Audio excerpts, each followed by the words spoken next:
Hello, lovers of lore. We made it. We made it through all the way. Just about.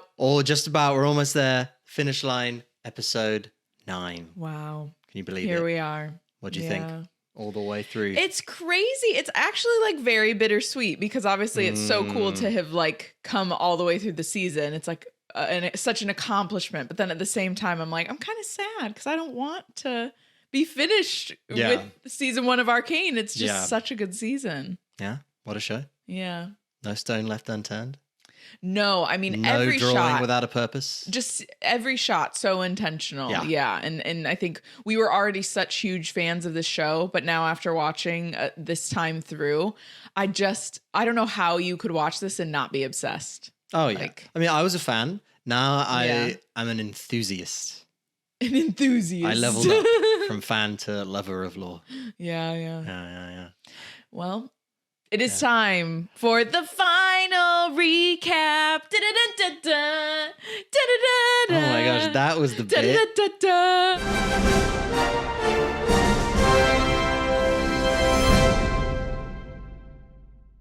Okay, enough of this hullabaloo. This Europe, because that's who sings that song. Europe. Oh, news to me. Yeah, Europe. No, I don't know any other songs by Europe. I didn't even know Europe was a band, y'all. Right. Just learned that this moment. Don't come for me. The final recap. Don't come for me, Europe Here fans. we go. Yeah, so episode 9, The Monster You Created. Great last episode title. Mm-hmm. Final episode title, amazing. Yeah. There's quite a few monsters it could be referring to before we even start the episode. Well, I think that's the point of the title, that it's like there are multiple unfortunate things that have happened, basically. Like people have gone down roads they never intended to go down. I'm trying to think all the different monsters. Jinx, obviously. Silco. Yeah, the most obvious one. Silco for created sure, by Vanda, kind of. Yeah. What other ones? Jace? Mbessa, I Victor? think, could qualify as a monster in terms of she just has really become this wolf to survive. Yeah. There's some others. I mean, I think all the characters in some way there's a monster. Yeah. There's a monster within us all, you know? That's true. That's the takeaway. That's true. But yeah, so this episode opens with us picking back up with Jace. Literally the first shot is the kid looking like eyes unseeing up at, is there a sky in here? The ceiling of the shimmer factory? So this kid was obviously murdered by Jace, but not on purpose. So that's why I feel bad even saying it, because I know that Jace, if he had known there was a kid up there, would never have done this. But that's not true, actually. He did know there could have been a kid up there, actually, as I'm saying that sentence. He was just in like battle. Yeah. Battle, fury, blindness. And the kid came out of nowhere, as we established in the last episode. Yeah, he would have never wanted to hurt a kid, is I guess what I'm saying. So yeah, and manslaughter because it's accidental, I guess. Yeah. But everyone else but him and Vi has left. Vi says, look, you didn't have a choice. The kid knew what he was signing up for. And this is the first time that I was like, I don't think I agree with Vi here, because I've pretty much been in agreement with Vi on all things, but at this point I was like, what kind of choice did that kid have? Yeah, I guess is the question. He's a kid. Here, So yeah, I was like, oh, okay, that's not great, Vi. So basically Jace is like, I'm done with this, but Vi's like, we have only scratched the surface. Like, this is one dead kid. There's hundreds of dead kids, thanks to Silco, and thanks to people like you who are just putting your head in the sand. Yeah. So obviously there's a little bit of them clashing. He says it's over for him, but Vi's like, it's not over for me. He considers fighting her for the Atlas gauntlets, but when she gets ready to fight him, he ends up just walking away because he's like, he don't stand a chance. I think he also he doesn't want anyone else to die. Yeah. He's like, okay, that was enough. So he basically, the way he justifies this is by saying, you're not going to make it alone. Like, there's no way you're going to make it through this alone. So Vi has a moment where she stands there looking down at the kid as well, and then shatters the tank of shimmer. Which, I think that definitely do that. Definitely just like make sure that shimmer Flush can't go anywhere. that stuff. Yeah, exactly. Get it away. Yeah. And then cue intro. So for the last time, we get the season 1 intro for the final time. And we did watch it in the reaction, but I didn't notice anything No, different. it was all the same. I think it's just the season 2 one that is slightly different. More budget. They had the budget to... Yeah. To play a little bit more. So then we pick back up with Silco. He is now standing in front of the cracked tank of shimmer that obviously we know Vi did that. But they don't, none of them mention Vi. Like they just think it was Jace or it's just not said because they keep saying that it's Jace rather than maybe Vi specifically. Like they don't say Jace and Vi. But maybe it's just known and it's not addressed. But I did wonder about that. I was like, do they think this was Jace acting alone without Vi being involved? Maybe Silco like flies off the handle if anyone mentions Vi.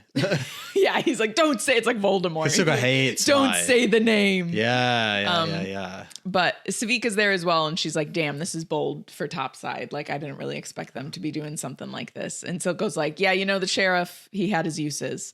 Yeah. And then we learn that the mother of this boy is Rennie, who is one of the, oh gosh, what were they called again? The council, the brother, Chem Barons. The Chem Barons. Yeah, she was one of the Chem Barons. She's and the one she's with the... Yes, the like green tube tubes, through her nose. That's like how she breathes. And rightfully so, she is furious because her son is dead. And then also Finn is there and he's just flipping his little lighter. Finn is the yellow-coated, tattooed, snake-eyed jaw man. We learned that his name was Finn in this last reaction. I was like, oh, okay, Finn, that's his name. So they go back and forth because obviously Rennie, right?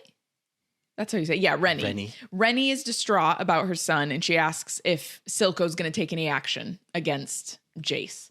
And he says, at least we know that he died fighting for our cause. You know, it could have been worse. He could have just like had a personal dispute or something like that, which I was like, what does that have to do with anything? Like, what was he talking about? Also, why do the children of the why Barons... is the children? Why, first of all, why is the children? Why is the children? Second of all, why are the children of the people who he's in business with working in the mines? Yeah, I would be like, no, we're going to find you a different job. Like what? That's crazy. I bet you anything that Jinx didn't work in the mines. No. There's no way he was letting her work there. Nepotism has its place. And if the child of a Chem Baron can't escape his shift in the mines... Come on! Then what's the point of being a Chem Baron at all? Yeah. Might as well just be a grunt. So he's trying to say like, you know, it was good that he died fighting for the cause. I'm like, this is a kid we are talking about. Yeah. And understandably, Rennie is like, oh yeah, you're the one to talk about sacrificing for the cause. Where is Jinx? Yeah. Where even is she? What is she doing? Yeah. And of course he doesn't answer, but instead says to Sevika, help her with the body. And then there's a very pointed look exchanged between Finn and Sevika in this moment. Pointed look like this. Basically. Right? It's just him doing his like his snake eye glare again with his, I'm pretty sure he's either flicking the lighter or the lighter is like illuminated. It's more subtle than that. It's more like, it's very small. No, he holds her stare. Yeah, there we go. Yeah. Like do you want to try and do an impression of him? No. Okay. I'm still working on my Kingpin, but I'm not allowed to practice it. Oh, he does a really good impression of Kingpin, but I always tell him to stop because it's too scary. I'm like, I don't want to be close to Kingpin. I don't want to sit next to Kingpin on my sofa. Like, that's not for me. I was talking to the dogs as Kingpin. Yeah. Kiki. Yeah. Gigi. It is really good, though. It is really good. I'm working on it. I need more. No, I think that's the part that you do have down. Anyway, back in Piltover, Victor is sobbing over the loss of Sky and he's holding her cracked glasses. It is very sad. He is like, it is not just a little tear. He is like, his face is covered. It's soaked. Then he reads through her notes and she says, it'll probably never see the light of day, but everyone's got to do their part, right? And she's basically like come to him with this idea of how she can help with the Hex Core. And then this, of course, just like sends him over the edge because he's just like, oh my God, I just killed this innocent woman who was trying to help me. So Victor then tries to smash the mutated hex core with the stool. He like lifts up the stool and is about to crash it, which we were like, gotta bash it with a chair. I understand the anger, Victor, but that's not going to do anything. It's like up there with Gimli hitting the ring. Yeah. What are we waiting for? Do anything like no, come on. Yeah. There's no way. But then he puts it back down because he probably has the same like thought process that we do. That he's like, this isn't going to do anything. No way. However, the hex core, because it realized what he was intending to do, triggers some sort of reaction. Like a pain reaction in his purple leg. Ooh. And then Victor like falls to the ground. Yeah. So it is revealed that it can kind of manipulate and control his body. Yeah. So then... Yeah, it's not just like healed him. No, yeah. So this is not good. Not good for Victor. No. Then we pick up with the most badass woman to ever exist, Mbessa. She's getting a nice little foot massage from her twink. Can you call, if a man is not queer, can you call him a twink? I think so. I mean, we don't know if he could be queer, y'all. We don't know. We only see him with women, I think. But I guess, yeah, maybe there's an implication, but I thought a twink just means like small and hairless. Yeah. So he a twink. Like you could like use it to describe other small hairless things. Is an egg a twink? Oh, well, it's small and hairless. He does definitely have a name, but I don't know. I don't know what his name is. He was modeled after someone, right? Didn't you? You told me this the other day. Yeah, he was modeled after Howl. Howl from Howl's Moving Castle. Yeah. Which you can totally tell. That first shot of him when he's like on the airship, you can totally see Howl. Yeah. So basically she's going on and on to him about how the wine is bolder in Noxus because it's hardened by the climate. And then she was like, you know what? Actually, everything is hardened by the climate in Noxus. Everything's got to be tough, you know? And it's just a perfect little what do you call it? Like insert of dialogue for Mbessa. Yeah. Like a little snippet of her dialogue. Just very revealing about her. And then Mel comes in, knocks the wine glass out of Mbessa's hand. It gets all over the little twink's outfit. Yeah. He's very upset. His crisp white shirt. Yeah, look what I'm wearing. It's like if you got wine across this, I would be devastated. He's got to go put it in, I don't know, what do you put on wine? You just have to. Vinegar? I think you just have to wash it out like immediately. You just have to get it under like cold water right away. No. So he is understandably very upset. It's not his fault. He was just giving her a foot massage. He was. He's paid to be there. Okay, he's on a shift. He's just doing his job. Yeah. So she's like, get out. And he like looks to Mbessa to see, you know, if what she thinks of him leaving or staying. And she's like, yeah, go ahead. You know, get out of here. To protect you from this lady. Can you imagine? He's not protecting her. That big guy is protecting her. Her bodyguard is already there. Emotional support. She's protecting him. He's providing emotional support. He likes the muscle mommies. Like, he's into that. So she's the one that's going to be protecting both of them. A muscle mummy. Yeah, she is. Yeah. You go, Mbessa. You go. Snoo. So, what is that? In Futurama, where there's an episode where they get ambushed by like Amazonian women. Oh, and it's okay. death by Snoo. Oh, yes. Okay. I feel like I've heard of this, or you've mentioned that before. So basically, Mel is like, stay away from Jace, because we can assume that she has found out about the bathtub meeting that we discussed in the last episode. I wish we got to see Jace explaining that and trying to be like, so this happened. I wasn't like on board with it. It's literally, if anything, like your mum kind of flashed me. It's literally Parks and Rec when like Leslie's mom starts hitting on Ben and he's like has to tell her. It's like the hand on the leg, like, no. But yeah, it's great that Mel is like, absolutely not. Stay away from Jace. Actually, just leave altogether. Like, why did you even come here? Just please leave. And Mbessa's like, get a hold of yourself. I taught you better. And I was like, of course, any type of emotional reaction, Mbessa is going to be like, no. Just what we know about Mbessa, you know, it's all like, keep your cards close to your chest. Yes. With her, for sure. Yeah.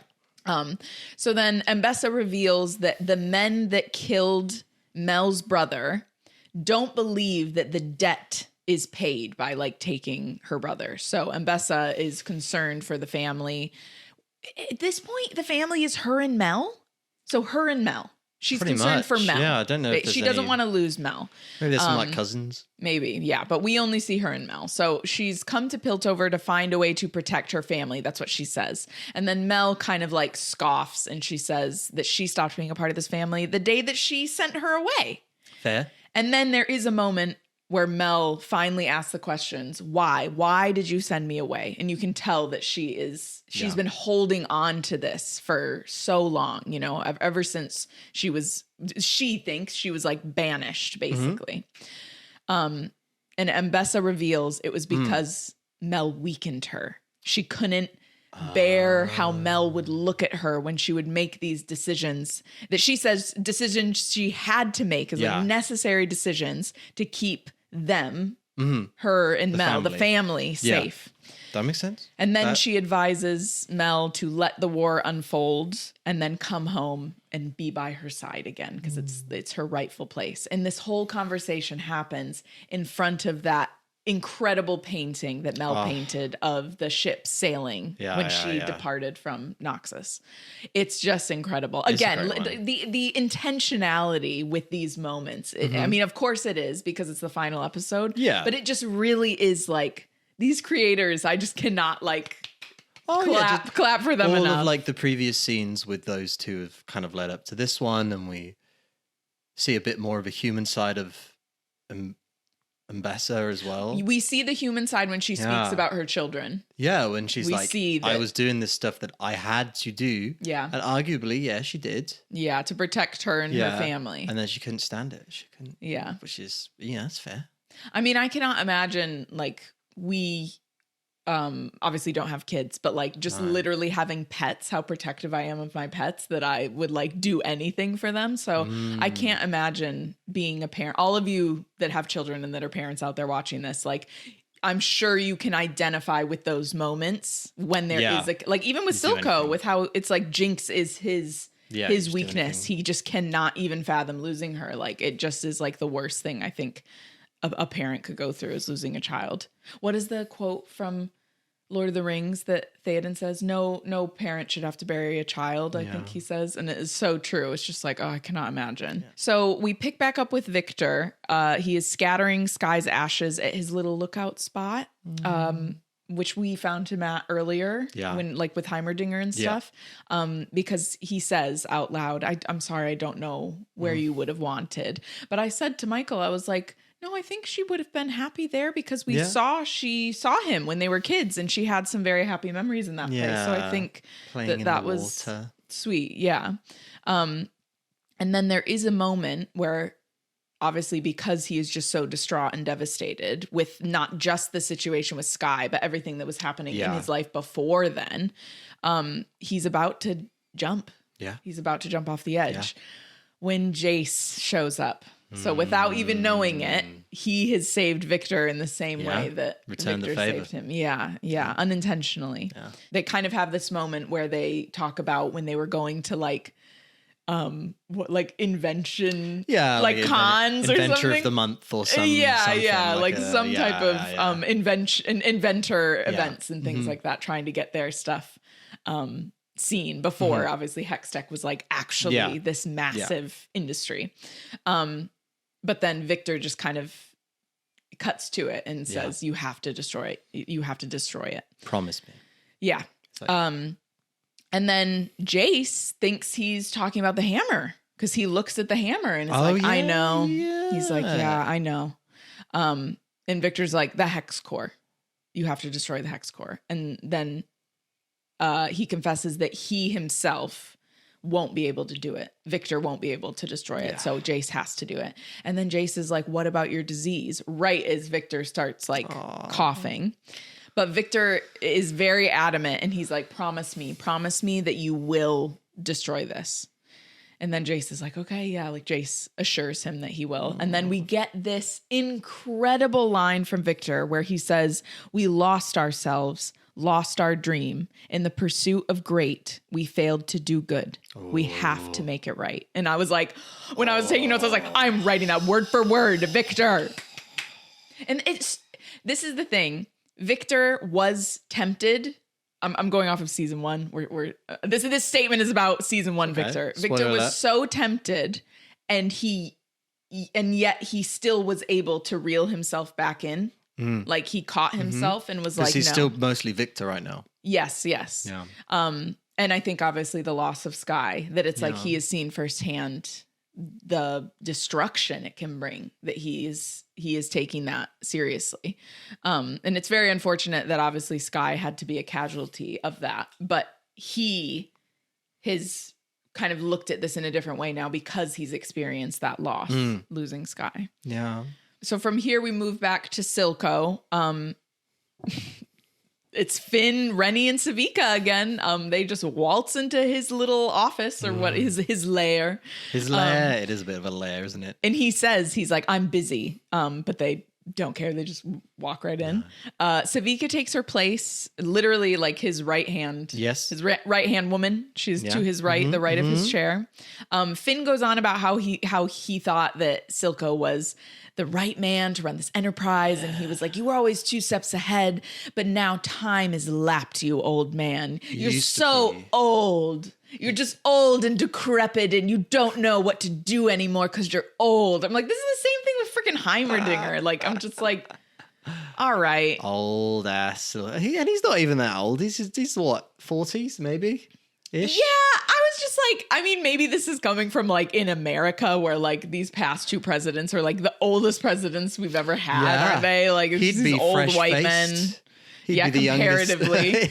Comparatively. Maybe he's old for the Undercity. But maybe I think the life expectancy is like 20. Maybe. But obviously that is the point, I guess, with Finn, because he literally says to him, he's like, you're too young to remember like what it was like before the Undercity was an enterprise, as you're calling it. Yeah, he is a summer child for sure. But he's like, yeah, Silco is like, the only thing that held us together down here was loyalty, because we just had to like protect each other there. We didn't have another choice in order to survive. We had to be loyal to one another. And Sevika behind him is slowly, silently like popping out one of her blades in her mechanical arm. And then Finn is like, this is the day you die, to Silco. To which Silco responds, that's a risk I've known all my life, that like I could die today, because that was the reality of his life. When you're in the Undercity. But he says he still believes in loyalty. And then Sevika slices, sorry, my autocorrect changed slices to slides, but slices. Yeah. Sevika slices through the air, and Silco actually looks very afraid for a moment. Oh yeah. We see him like breathing heavily. His eyes are wide. So his mask that he always wears in front of people does drop just for a moment. Yeah. And he is like breathing very heavy. Sevika has cut Finn across the throat, through his jaw, whatever. So that clearly wasn't that strong. That didn't even do anything. I feel like Sevika's she's such a badass, Sevika. Yeah. And he basically just like gags for a second and then dies. Silco assumes his mask once again, says to Rennie, I would have had your son killed for this, but I guess that's already happened. So you know what? You can go. And then she's like, and like runs out of the room. He like tells her to get out. She runs out of the room. Then he asks Sevika if she was tempted. He's curious if she actually, considered turning on him. Good question. Yeah, I like that that's like their relationship too. That he's just like, did you actually want to kill me? Yeah, I mean. Be honest. They haven't had the best, a few weeks. No, they're not in agreement on there's been how a bit of he's handling tension between things. them, yeah. Yeah. So she says, no, not for a worm like him, but he won't be the last. So she knows that there's going to be more people that are going to be trying to take over, know? Yeah. And then Silco looks at a note or like a letter, some type of message with Jace's, is it Talus? The right? House Talus. Yeah, House Talus. Yeah, the hammer. Like sigil, basically. Yeah, it's the hammer for sure. Yeah. And then I totally forgot about this. I have no memory of this meeting. It is crazy because of course they had to meet in order to like broker this peace. Yeah, like a peace treaty or whatever. But the agreement. I was like, I don't remember this at all. beautiful, very picturesque, like battlement with the cannons and everything. Cool. And they're like overlooking the sea. There's like cliffs cannons in the background. Like, who are they defending themselves from? Well, that's the thing. So Jace brings that up, that he's like, I was reminded, like, we need to come together in case there are like external threats. And I'm like, because of what Ambessa said to him? Maybe. Yeah. Because I thought at this point, the only threat is between the two of them. Like, we haven't heard word of any other threats out in the rest of this universe, where they are. There must be some. Otherwise, there wouldn't be cannons, I guess. Yeah, I did think that. I was like, all of those cannons, one, look like they haven't been used in a long time. True, but like we have no idea who they would even be fighting, really. So yeah, they're meeting. They're both obviously like a little bit wary of each other, but I think there is this, you can tell there's like an amount of, there's mutual respect, kind of, just because they know they need to do this, or maybe more from Jace's side. I think Silco is definitely there to like have his demands met. Yeah, Jace just wants to get to the point. Yeah. Yeah, he's not there to... And speaking of demands, Silco is not holding back when it comes to what he's going to try and get out of this. So he wants complete independence from Zon, plus unrestricted access to the Hex Gates. I guess like sovereignty is independence. There are some other things that he says, but the main thing of like just Zon being its own nation and then unrestricted access to the Hex Gates is like crazy. When he has like the gemstone, like they literally stole a Hextech gemstone. I was like, damn, all right. So Silco's like, I'm not going to lie. I was like kind of impressed by your stunt because I truly didn't think you had the stomach for that. But you did that and now you're trying to parlay. You're like giving it away that you're afraid. Like you're showing your hand. Mm-hmm. And Jace is like, yeah, I am afraid.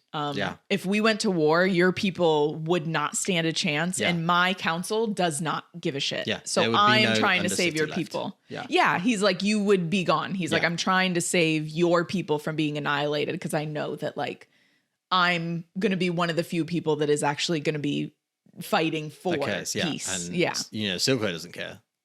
No, we know Silco does not care about the people unless it's like his little group of people.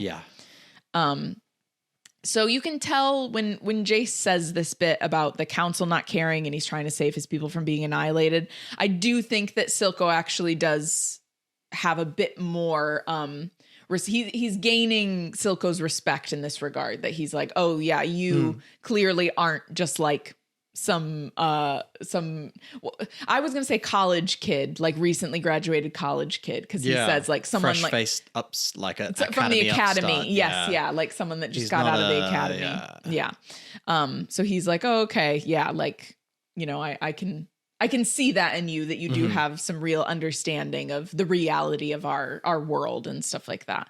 And he didn't expect that from him. I think he's kind of like pleasantly impressed. It's like, he's like, oh, okay. But if Jace wants peace, those are his demands. He's like, that's what I'm asking for. So if you want peace, that's what you're gonna have to give me.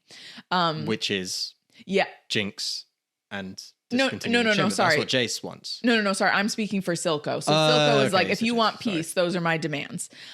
So he's like, he as in Jace says, are you going to discontinue the production of Shimmer? And Silco's like, already halfway there. Because you blew up my factory. Thank you for that, by the way. And then he's like, you need to return the gemstone. And then also you need to turn in Jinx. And so I think he probably would have returned the gemstone. But when he brings up Jinx, Silco does say they weren't her crimes. She was working for me. Yeah. And then Jace is like, I loved this bit. Jace was like, oh, trust me. If I had my way, you would be rotting away in Stillwater. Don't you worry. That's what I wish I could do. But we've got to meet in the middle somewhere. And like, you have to meet in the middle by giving us Jinx. Like she has to answer for her crimes. And then he says, we both have our shitty parts to play. So then he says, before he leaves, Jace says, get me Jinx and I'll give you your nation of Zon.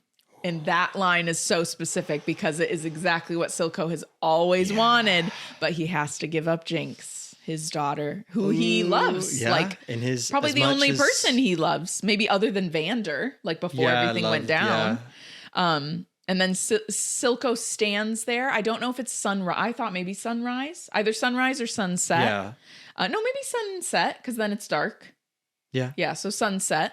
He stands there illuminated by the setting sun, considering this. What a choice.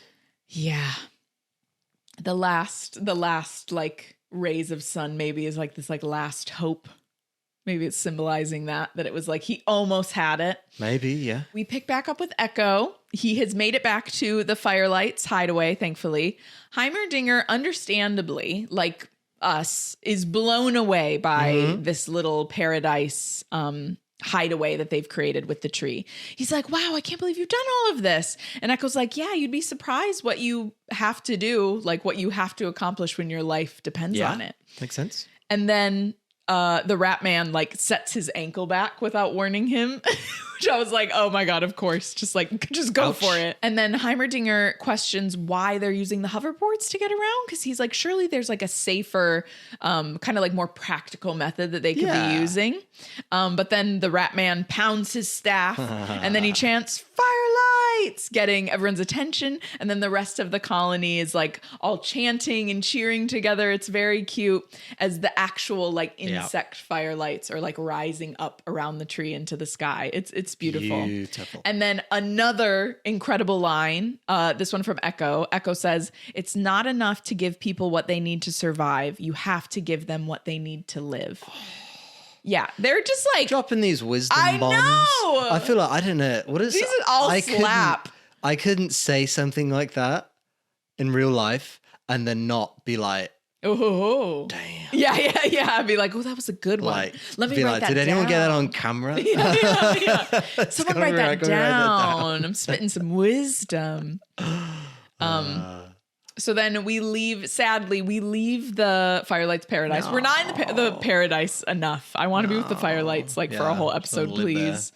And we're back with Silco. He is sitting in front of the statue of Vander, which I'm like, so then he would have had that statue built, like knowing that he took Vander out, really, but then like had it. Ooh, I was like, oh God, that is dark, crazy. Isn't it? Yeah. And he's talking to him and calling him brother. Yeah. Still. He's like, I've imagined this moment a million times. I didn't even have to haggle with him. And all I'll lose is problems, referring to Jinx.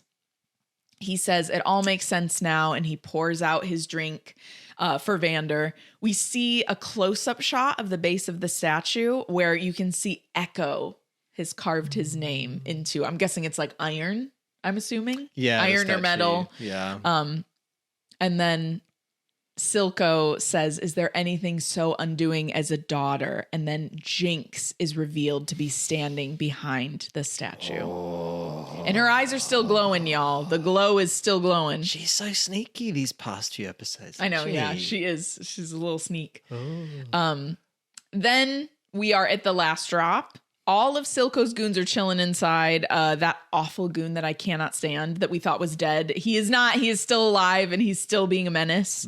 Blonde goon. I think I did realize that when we watched the episode.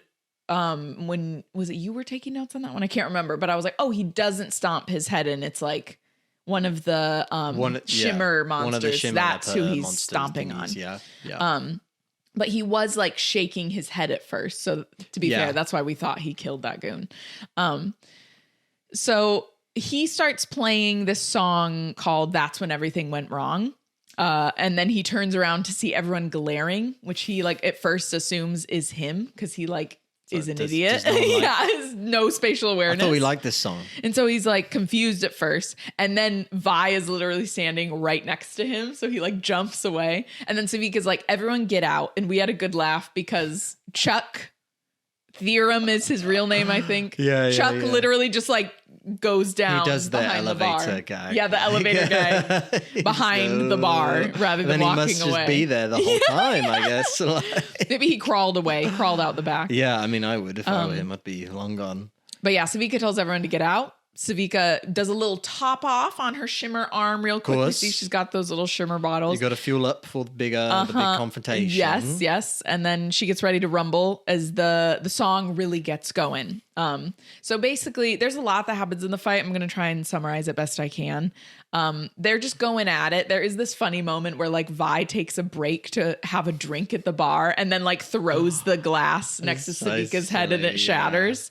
Sevika reveals that she has this heated sword. It's almost like a lightsaber. It's like energy sword that can fire projectile as well. Yeah, like an imprint, a projectile imprint of the sword. Like it's so cool. That was crazy. That must be one of, if she is a hero in League of Legends, that must be one of her moves. Yeah. And so she slices right through one of Vi's gauntlets. So it just like shuts down. Vi's not able to use one of the gauntlets anymore. And there is this moment where we think that Vi might be done, but then she hears Vander's voice talking to her. And he's talking about how your guard needs work. I wish I could say it gets easier, but like I'd be lying to you. But then he says, I can say though, that she still needs you. They all still need you. So what do you say? And this motivates Vi to get up. She literally spits out a tooth. She spits out where? From where? My teeth. In the back apparently, because we don't see like she's got like a hole in her. Have you ever had one of those dreams where all your teeth fall out? No, knock on wood. I don't want to. I've never had one. I've had those a few times. What is the did you ever look up the meaning of what symbolism of it? Someone knows. I haven't had one in a while. Maybe that's good. Yeah, I have heard people talk about that, but no, I've never had one. Psychoanalyze me, please. Tell me why I had that dream. As she's getting up after she has spit out the tooth, Vander says, "That's my girl." And then she like locks back in for the fight. And Sevika is visibly annoyed because there was this moment where we saw that she's basically out of juice. Yeah, she's getting tired. There is this power surge that happens right as they clash again. And then they end up fighting in the dark, which is super cool. Very cool. Sevika tries to slice down from above, but there's this rounded force field that appears around Vi from the gauntlet. Yeah. And which Vi looks surprised by the way. She's like, whoa. Oh, cool. And it almost allows, like Violet in The Incredibles. Yes, it is like that. It's like a force field. Yeah. Mm-hmm. That's what she does. She's called Violet. Yeah, Violet. Mm-hmm. So this gives Vi a second to recover, but also ends up making Sevika like bounce off into the air. Like she kind of ricochets off of it for just a brief moment, allowing Vi to grab Sevika by her shimmer arm, and she just yanks the arm off of Sevika's body completely. It was crazy. It's brutal. We rewound it a couple times, didn't we? Because we were like, whoa. It's like, yeah. Oh my gosh. And then she like throws Sevika kind of tries to stop her with her normal arm, but it's just like not even close to as strong as Vi's gauntlet. So yeah, she like throws her back into a wall, and then Sevika is just like knocked unconscious basically. Upside down. Yeah, upside down, and the shimmer is like pouring out of where the arm was. So then Vi screams, takes a moment, and then we hear her say Silco, so we know that that's where she's headed next. When she bends down to pick up her other gauntlet, we see that Jinx is standing directly behind her. Her eyes are still glowing, and she says, "Bravo, sis," before knocking her out. So sneaky. Yeah. She's sneaking around everywhere. So naturally, we're in Zon now. We got to go back to Piltover. That's always how it works. Gotta flip-flop. Y'all should know by now. Gotta flip-flop. Back in Piltover, Jace says he has learned that he is not fit to govern the people who live in the Undercity, and neither are they. Yeah. Because he is in the council chambers talking to the council, about to tell them what he's worked out with Silco, because they don't know. Yeah. So he's basically saying the time for solidarity has passed. Honestly, the Undercity is right to not trust us. Like, he gets it. And Mrs. Kierman is like, "You're walking a fine line, Jace. You better watch it." And he's like, "Respectfully, I don't give a shit about what any of you think of me anymore. Except Mel." Oh, damn. Except Mel. He's like, "Except you, because you were right. Like, you were always right." Jace is me. What? Whenever I'm saying, "Oh, I should have done it the way you told me to." Yeah. Yeah, you're Jason, I'm Mel. He says that he's come to speak to them with Victor, who is a Zonite. presenting one final proposal because he knows that his days are numbered. He reveals that he has brokered a deal with Silco in exchange for the Undercity's independence, trying to make sure that they can have peace between the two soon-to-be two nations, Zon and Piltover. The council is not happy about this at all. Even in this moment, I did notice, though, Jace is standing illuminated. Victor is sitting in a chair cast in shadow. And I was like, yeah, this is just the thing with them this whole show, that he is like the golden boy in the light, in the spotlight. And Victor is always like behind the scenes, in the darkness, in the shadows. And so all the counselors are yelling. Mel is looking down at her ring, looking at her family crest to be like, you know, to obviously represent, like, is she gonna take her mother's advice? Yeah. Or is she gonna go her own way? Back to the Undercity. Vi comes to. There are some sparklers and a little music box contraption that I'm guessing like Jinx would have made. Of course. Jinx says she thought she buried this place, but she should have known better because nothing ever stays dead. It's the cannery. We're in the cannery. What we wanted to call the aquarium. The aquarium. I kind of wish it had been an aquarium. I know, but it's the cannery. Cool, it's not as cool. And there's like barely anything left now. It's all just like rubble at this point. Yeah. Jinx is like, do you want to know a secret? Silco thinks he created Jinx, but he didn't. You did. And then this, of course, is just like heartbreaking to Vi. And she says, I'm sorry, Powder. I did not mean to leave you. And Jinx says, no, you never left me, actually. You didn't. Because I always heard your voice. You were the one that was like cheering me on in my head. You were the one that would like lift me up when I needed to be like picked back up, basically. She was like, you're the reason I'm still alive, basically, because she could hear Vi's voice like cheering her on in her head.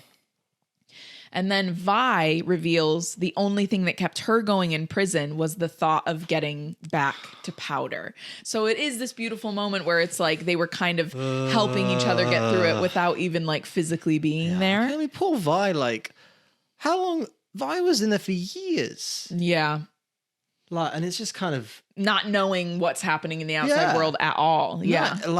It's kind of glossed over that how awful that must have been. No, but that's why she has that moment with Jace where she says, like, do you even know what that does to a person? She's remarkably like well adjusted for she is. Considering all that. She is. Like, yeah, I don't. I mean, well, she says it sounds like because she just was trying to stay sane Powder, so she could get to Powder. And then it's like pitch black, like the sparklers burn out or fizzle out, I should say. And then Jinx asks Vi, are we still sisters? And Vi says, nothing is going to change that. Jinx ends up flicking on a different lighter.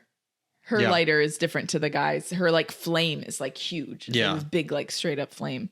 And she's like, I always knew you'd come back. And then we see this very like mad tea party-esque setup. Alice in Wonderland. Which I think might be a part of Jinx in the games. I don't know that for sure. Can someone confirm or deny? Yeah, that kind of vibe is Jinx's vibe. Vi is tied up at one end of the table, and then Silco is tied up at the other end, and Silco is gagged. And she's like, this is where it all started. This is where Silco stabbed Vander in the back, just like he planned to do with me. Because obviously this is what she thinks is going to happen after overhearing him from the other side of the statue. And then she's like, he was trying to tell me that you abandoned me when he knew the truth. And I just want to say, while this is happening, there's like a ton of crows, the most crows we've ever seen in this show, all up on around the cannery, like ruins, basically, like looking down at them. And then Jinx ends up calling Silco a liar and then is like, oh, we're missing someone. So we assume that she's gone to go grab whoever else she's referring to. And then we get this moment of Vi like taking in her surroundings and looking around the dinner table. So this is very well done. There's a bunch of things that we see in this moment. There's an empty chair with powder painted on it with the stuffed bunny in front of it. An empty chair with Jinx painted on it with a ton of crow feathers that are like sticking out of the backrest. Then we have Milo and Clagger's dummy dolls, Vander's gauntlets and pipe, and of course Vi in Silco. Yeah. So it's like the family's all there. Everyone's there. So Jinx brings out a silver platter with a cover, which I ended up looking up because I wanted to know what it's called. Yeah. It's called a cloche. A cloche. It's spelled CLOCHE, but it's pronounced cloche. Nice. So she brings out a little silver platter and a cloche. And then she puts on the gauntlets to do it, like their oven mitts. Yes, yeah. Vi's really gauntlets, yeah. It's really funny. And then she tells Vi that she paid her girlfriend a little visit. And I was like, oh my God, okay, first time. Time yes, that Caitlin was called her girlfriend. I just have to say, I know it's not under the best circumstances, but... and then... Obviously, Vi is very visibly concerned because she is imagining something horrible is going to be under the cloche. And then Jinx is like, I made her a snack. And we're like, what does she mean? What does that mean? Her? Yeah, what is she saying? Made her a snack or made her? Exactly. A snack. Yeah. And because she is already a snack, so you don't need to make Yeah. She's a snack in real life. And so Vi is like, debating whether she wants to see what is going to be revealed. And she ends up looking away and we get this lovely, beautiful, quick insert shot of Caitlin in the last time she saw Caitlin, basically when they were like really close to each other in the bed. Yeah. And she's like looking at Caitlin from her perspective on the bed. But then Jinx is like, sheesh, I'm not that crazy. And then we see it is just a cupcake with the Hextech gemstone sitting on the top. Yeah, a cupcake. Once again, cupcake. Did you not get that? No. Not until this moment. Anytime I see a cupcake, I'm just always like, oh yeah, cupcake. I was just like, oh cool, cupcake. It's like me with the airships are leaving. I was like, oh cool, what's that? What's going on there? Yeah. Sometimes, so then she ends up rolling Caitlin out in a wheelchair in her enforcer uniform, which I said, I was like, she put her in that because Caitlin was naked when she appeared in the bed. So she specifically dressed her in that outfit. And I was like, oh God. Oh, no. And she has a gag on just like Silco, but there's like a smiley face on Caitlin's gag. So Vi obviously is very upset by this. She's like, please leave her out of this. Jinx gives Vi the gun and asks her to get rid of Caitlin and then she can have powder back. And Vi's like, I can't. So then Jinx obviously is very disappointed in Vi in this moment. So she takes up the gun and is like getting ready to shoot Caitlin. Vi's like, no, don't. We will go away, you and me together. And then Jinx hears Milo's voice in her head and we don't know what he says, but she's like, no, she's not saying that. She's like arguing with Milo that like, that's not what she's saying. And then Vi's like, it's true. Like, I will leave with you. You and me will go away together. You'll never have to see Silco again. Yeah. You'll never have to see him again. Good riddance. Silco is trying to say something through his gag. And Jinx ends up taking off his gag because she's like, well, what do you have to Say about this? And then Cinco de Mayo.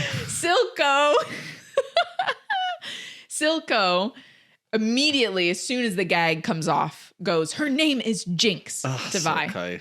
And then he says, she's lying to you. Once she realizes like who you are now, she's not going to want to be around you for another minute. She's going to try and like get away from you as fast as she can.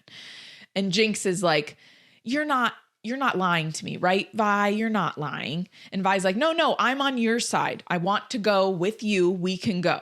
And then once again, yes.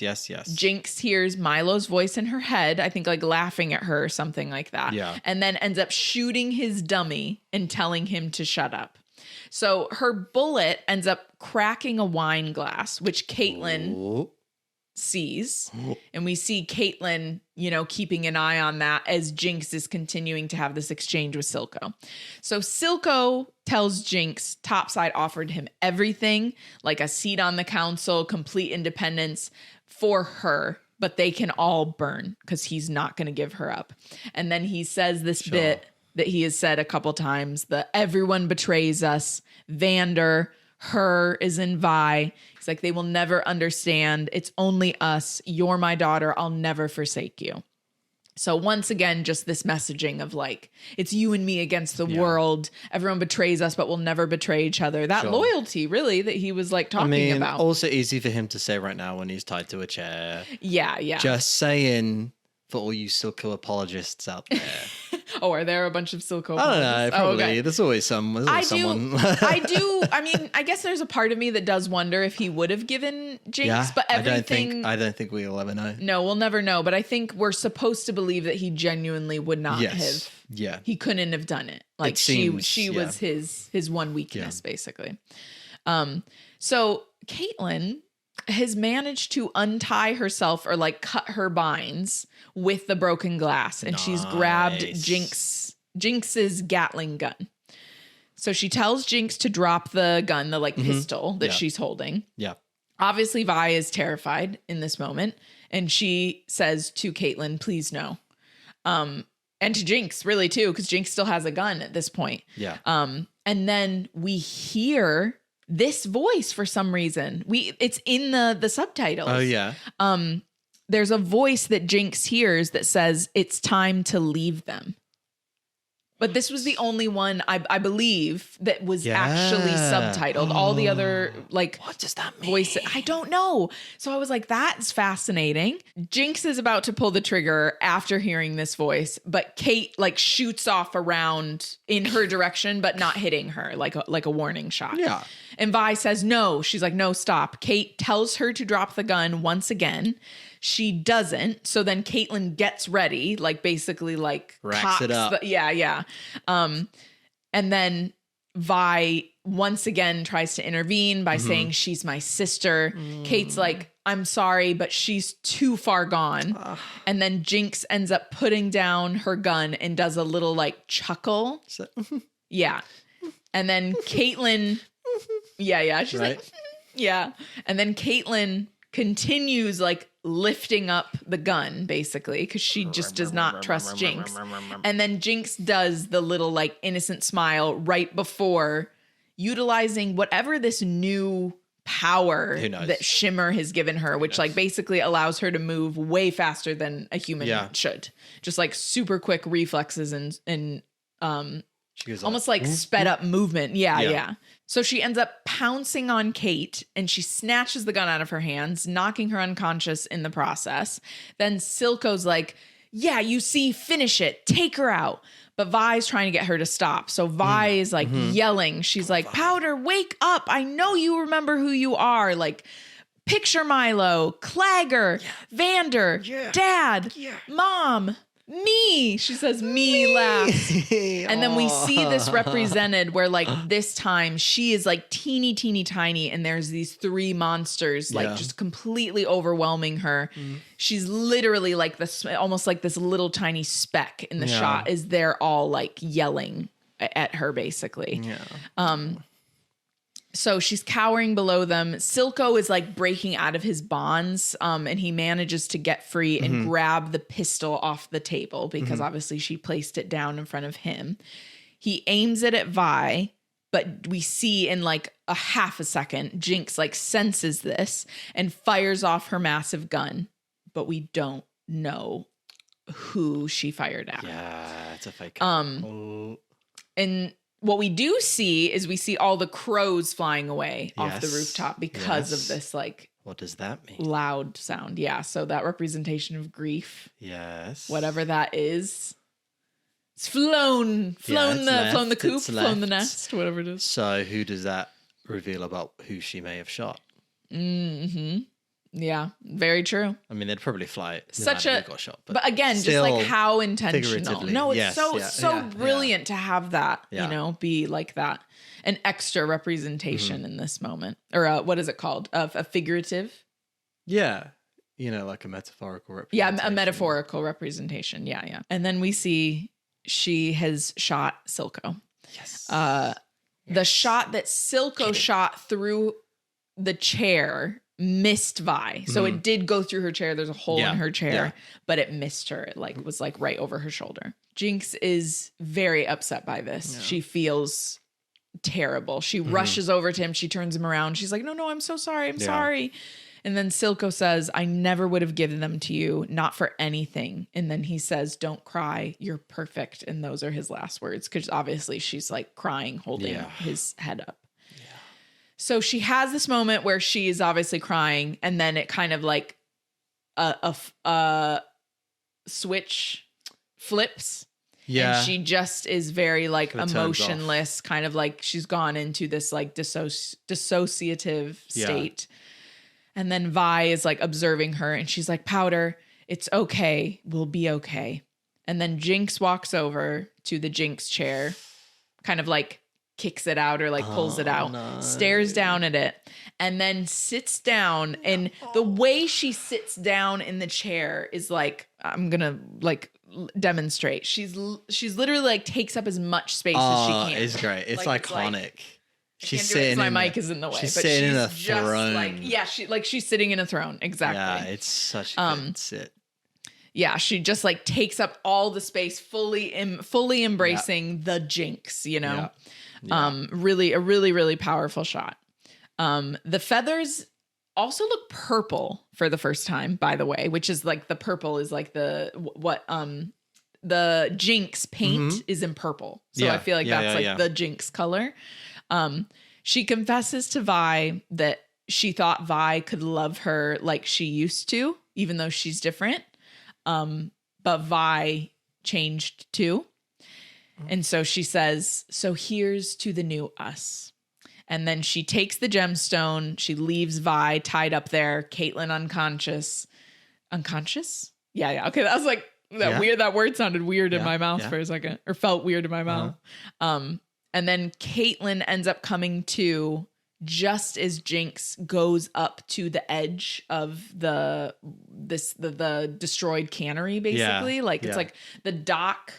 There's some type of dock that's still there. So she has this like basically in uninterrupted view of the council chambers. Yeah. She's got this shark styled bazooka that she puts the gemstone into, and we see that she's carved runes into the metal of this bazooka, the shark bazooka, so it can withstand the gemstone power.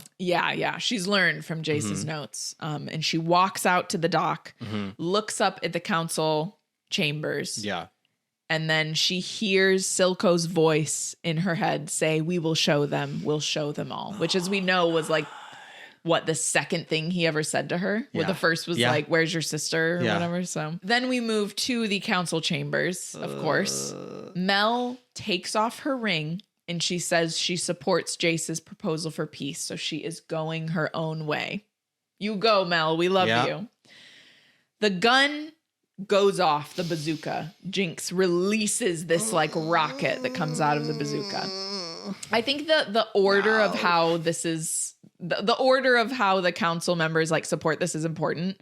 Shula supports next, as we knew she would. Shula is there for the people, y'all. She gets it. Yeah. We see Sevika sitting in Silco's office with her arms still ripped off. Echo and Heimerdinger are sitting in what I assume is Echo's like little study where he works on all his inventions. The robot counselor ends up agreeing after Shula, probably because obviously he remembers war. We learned when Heimerdinger was still there, he mentioned that.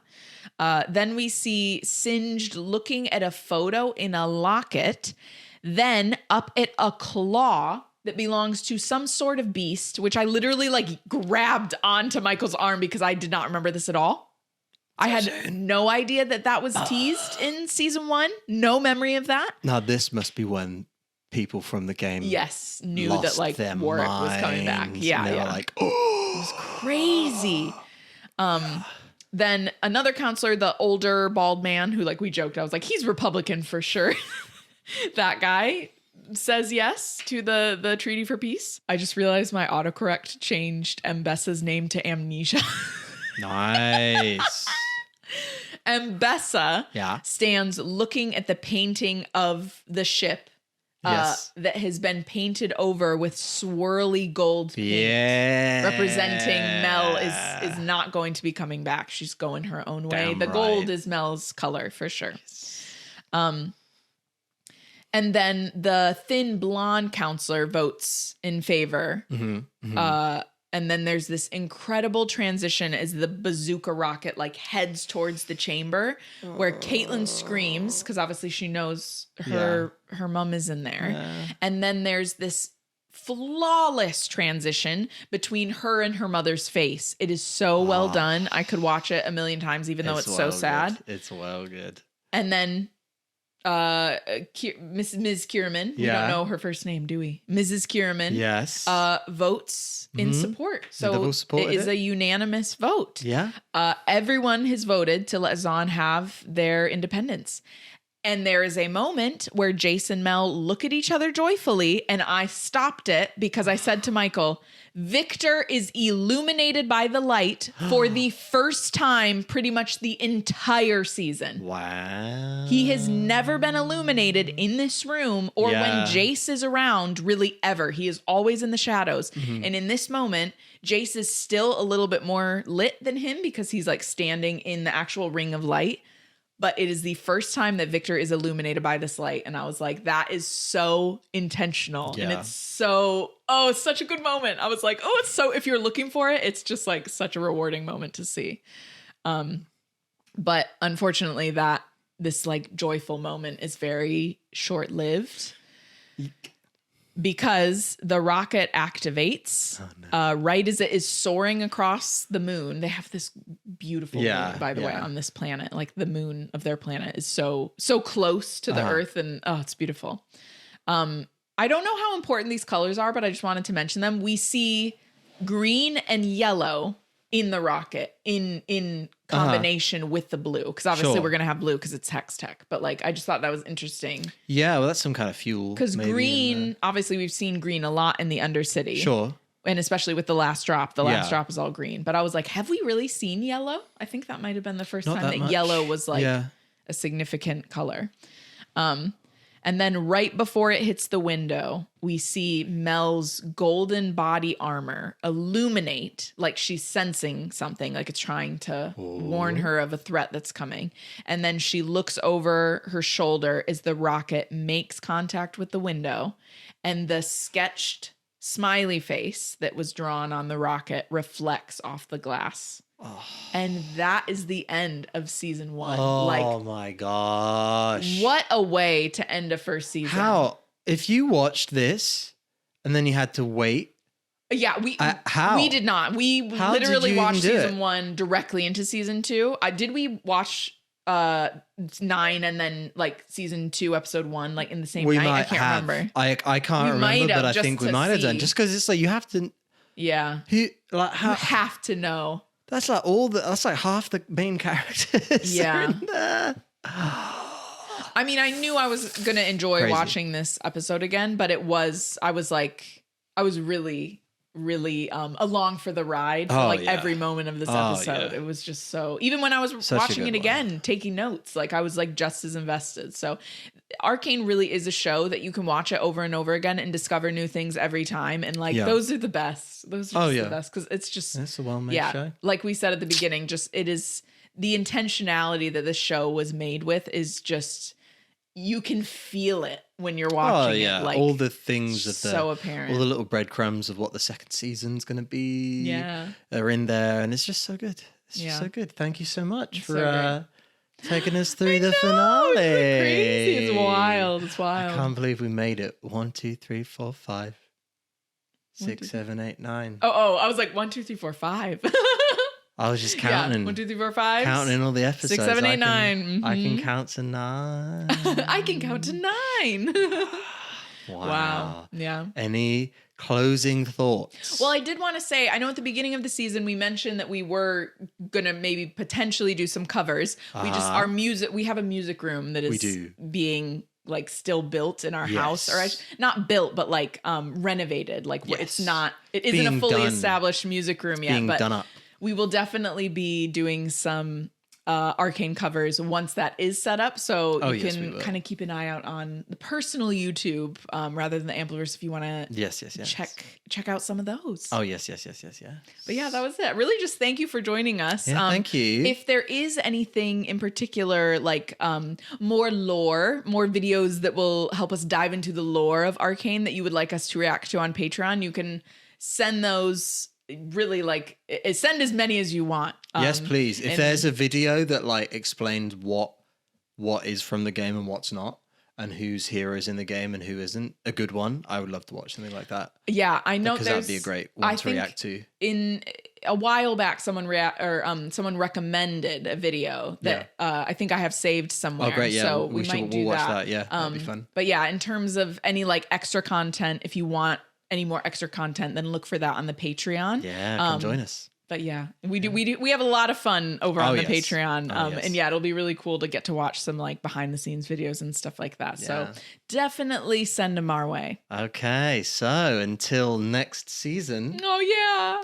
We'll see you next time, lovers of a law. A very fond farewell. Yes. We'll do our legendary L's one more time. Woo woo, woo woo. Goodbye, lovers of law. We'll see you season 2.